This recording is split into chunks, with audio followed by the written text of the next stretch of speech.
Baiklah, Assalamualaikum warahmatullahi wabarakatuh.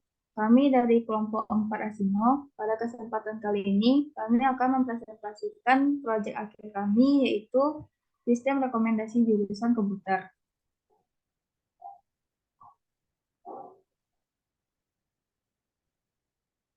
Di sini nama kelompok kami yaitu Wibu X Developers AI Operation, yang mana terdiri dari beberapa anggota, yaitu ada Eko Ivon Saputra, Kartika Loriana, Siti Mariam, dan juga Wulan Fadila.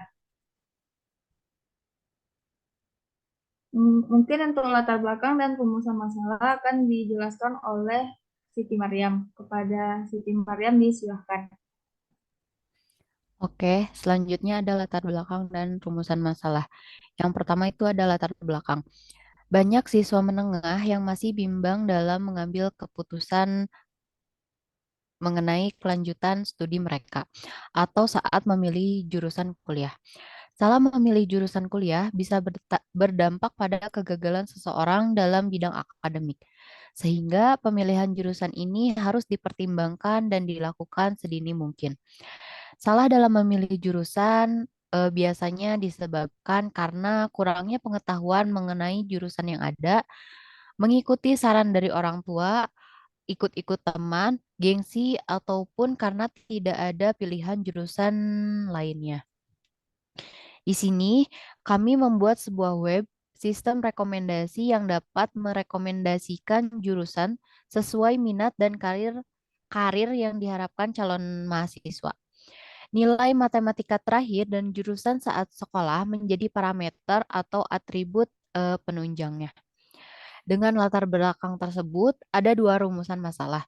Yang pertama itu bagaimana perbandingan metode algoritma yang digunakan untuk sistem rekomendasi jurusan komputer. Yang kedua ada apa metode yang digunakan untuk pencarian parameter terbaik atau hiperparameter tuning. Selanjutnya untuk data akuisisi, yaitu dalam proses pengumpulan data, kami menggunakan Google Form sehingga proses pengisian data dapat lebih mudah. Tetapi kami mendapatkan rintangan dalam mendapatkan dataset primer tersebut karena waktu yang sedikit. Karena itu kami melakukan konsultasi dengan homeroom coach kami dan mendapatkan solusi yang membuat GForm lain untuk data tabular dengan tidak mengesampingkan dataset primer kami. Di situ saya sudah cantumkan data tabular final kami, yaitu minat dan karir dibagi menjadi 2 kolom. Selanjutnya bisa Kak Siti Mariam.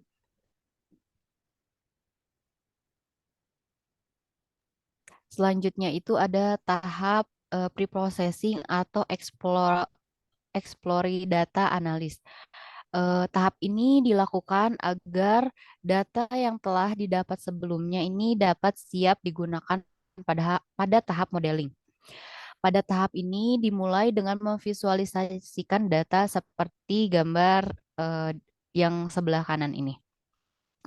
Lalu ada pengecekan data nul.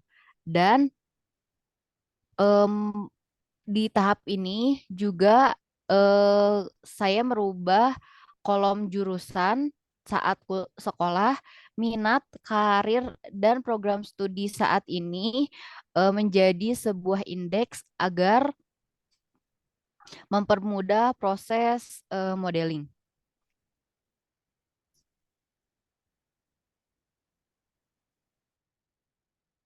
Selanjutnya, tahap model dan evaluasi. Di sini, saya menggunakan beberapa algoritma, yaitu Decision Tree, Super Vector Machine Classifier, dan Random Forest. Saya selaku orang yang bertanggung jawab dalam tahap model dan evaluasi ini membagi proses ini menjadi 3 tahap. Di tahap pertama, saya menemui error yaitu algoritma tidak dapat dilatih karena data kategori berbentuk string. Jadi saya memiliki ide untuk merubahnya menggunakan label encoder. Nah, data yang data yang digunakan pada saat tahap 1 ini masih berkoma-koma. Jadi minat hanya satu kolom, tetapi di dalam satu kolom tersebut ada banyak minat. Begitu juga dengan kolom karir. Nah, di sini hasil yang didapatkan masih buruk, yaitu sekitar 56%-an. Kemudian lanjut di tahap 2.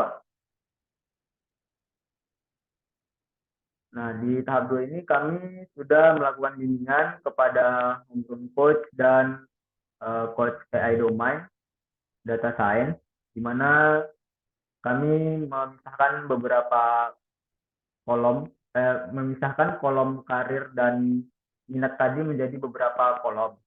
Nah, yaitu ada kolom karir 1, karir 2, karir 3, minat 1, minat 2, dan minat 3. Nah, setelah saya lakukan model dan evaluasi, terlihat hasilnya seperti yang ada pada tabel. Saya juga mencoba algoritma logistic regression yang sudah dilalui proses LDA sebagai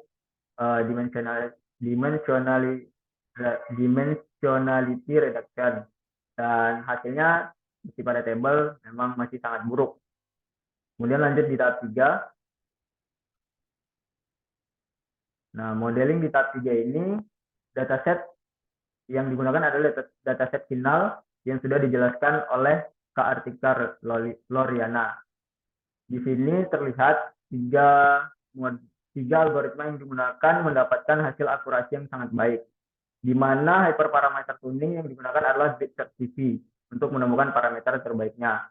Namun pada tahap 3 ini, model supervector machine classifier cenderung memberikan rekomendasi hanya ke salah satu jurusan saja. Selanjutnya, kami memilih model decision tree yang akan dikembangkan ke depannya untuk di-deploy ke aplikasi web. Karena model random forest cukup berat pada saat masa training. Sekian, cukup. Oke, untuk bagian aplikasi, di sini ada beberapa tools yang kami gunakan, yaitu ada Visual Studio Code dan juga GitHub. Pada tahap deployment ini, kami menggunakan HTML, CSS, JavaScript, dan juga Flash. Selain itu, kami menggunakan GitHub untuk menyimpan kode HTML dan juga CSS, serta aset yang telah kami buat menggunakan Visual Studio Code. Next. Pada saat kita mengakses website, pada halaman home akan tampil navigasi berupa jurusan, universitas rekomendasi, dan juga profil tim.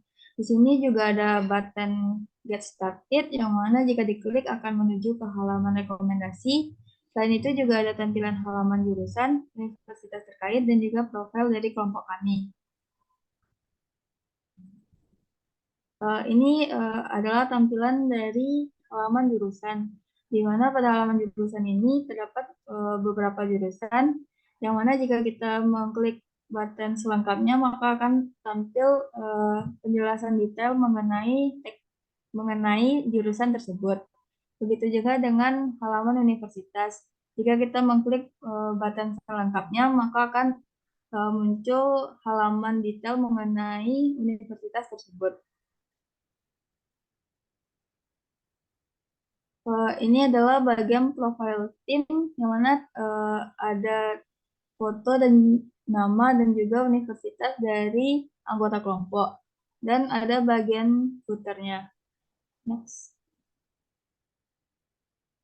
Nah, ini adalah tampilan dari rekomendasi jurusan. Di sini user perlu menginputkan data berupa nilai matematika terakhir, jurusan saat sekolah, minat, dan juga prospek karirnya. Jika user ingin melakukan proses, maka perlu mengklik tombol proses untuk melihat hasil rekomendasi. Dan jika user ingin kembali ke halaman home, maka bisa mengklik tombol kembali. Kesimpulan dari presentasi kami ini yaitu Grid Search CV dapat diandalkan dalam pencarian parameter terbaik atau hyperparameter tuning. Algoritma machine learning untuk klasifikasi dapat digunakan dalam kasus ini. Algoritma decision tree dan juga random forest menunjukkan hasil yang maksimal. Algoritma Super Vector Machine Classifier menunjukkan hasil yang buruk dari uji coba.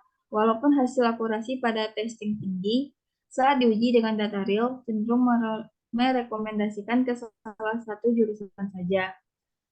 Dan yang terakhir, algoritma Random Forest lebih berat saat hyperparameter tuning dibanding Super Vector Machine Classifier dan juga Decision Tree. Mungkin sekian hasil presentasi dari kelompok kami. Maaf jika ada kesalahan kata baik kata maupun yang lainnya. Kami akhiri dengan Assalamualaikum warahmatullahi wabarakatuh.